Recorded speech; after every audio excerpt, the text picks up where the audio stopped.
Hi everyone, আসসালামু আলাইকুম। কেমন আছো সবাই? হোপফুলি তোমরা সবাই অনেক ভালো আছো। আমিও আলহামদুলিল্লাহ অনেক ভালো আছি। আজকে তোমাদের সাথে একটা উইকেন্ড ব্লগ শেয়ার করতে চলে আসলাম। আশা করি তোমাদের সবার কাছে ভালো লাগবে। আর ভালো লাগলে অবশ্যই কিন্তু আমার পেজটা ফলো করতে ভুলো না। গত ফ্রাইডেতে আমাদের বাসায় 2-3 জন গেস্ট আসার কথা ছিল, তো তার জন্য কিছু টুকিটাকি রান্নাবান্না করব। তো তাদের জন্য ভাবলাম ডেজার্টে একটা কেক বানাই। আর ডেজার্টগুলো সবসময় আমি আগের দিন রাতেই বানিয়ে ফেলি, এতে কাজটা অনেক ইজি হয়ে যায় আর টেনশন মুক্ত থাকা যায়। আর আমার কাছে মনে হয় আগে থেকে ডেজার্ট আইটেমগুলো বানিয়ে ফ্রিজে রাখলে ডেজার্টগুলো খেতে আরও অনেক বেশি মজা হয়। তোমরা তো জানো সবসময় কেকগুলো আমার বোনই বানায়, আর ও মাশাল্লাহ অনেক ভালো কেক বানায়। ওর কেকগুলো অনেক টেস্টিও হয়।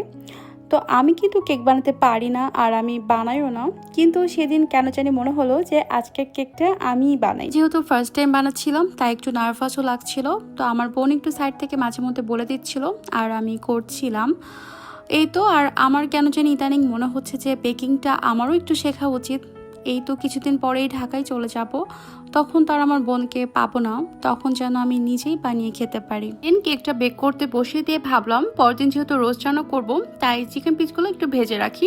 আর আমি অলওয়েজ এটা করি, পরদিন যদি রোস্ট রান্না করার থাকে তাহলে আমি আগের দিন রাতেই চিকেনগুলো ভেজে রাখি।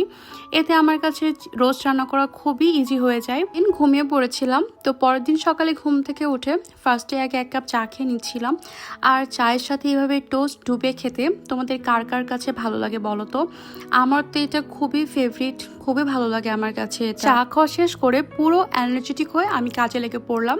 ফার্স্টে এখানে আমি গরু মাংসটা মাখিয়ে নিচ্ছি। আর হাতে মাখানো গরু মাংসটা খেতে আমার কাছে অনেক ভালো লাগে। সব মশলা দিয়ে মেরিনেট করে কিছু সময় রেখে দিয়েছিলাম, এরপর একটু কষিয়ে নিয়ে এরপর প্রেশার কুকারে চড়িয়ে দিলাম। আর অন্যদিকে আমি কিছু পেঁয়াজ বেরেস্তা করে নিচ্ছি। পেঁয়াজ বেরেস্তাটা আগে থেকে করা থাকলে খুবই সহজ হয়ে যায় কাজটা, কিন্তু ওই দিন করা ছিল না, তাই ফার্স্টে বেরেস্তাটা করে নিলাম। মাংসটা প্রেশারে চড়িয়ে দিয়ে এদিকে আমি রোস্ট রান্না করে নিচ্ছি।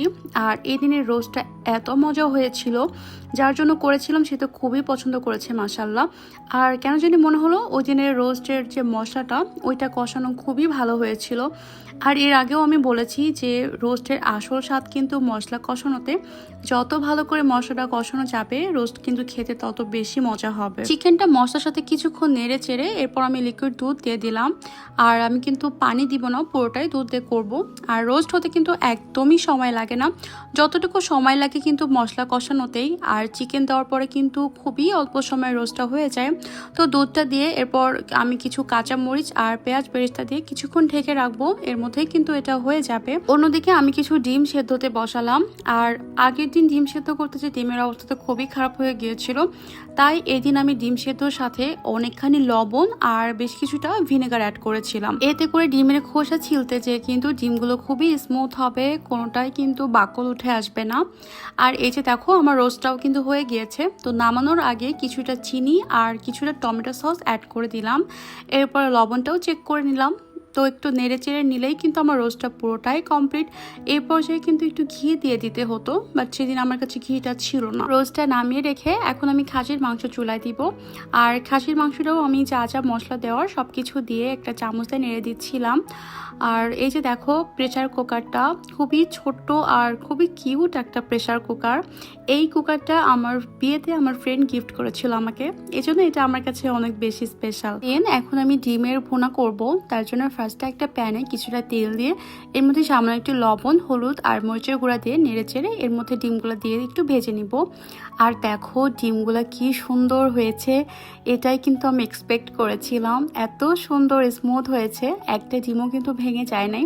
ওই যে ফার্স্টে তোমাদেরকে বললাম না যে আমি লবণ আর ভিনেগারতে ডিমগুলো সেদ্ধ করেছি, তার জন্য কিন্তু ডিমগুলো এত সুন্দর হয়েছে দেখতে।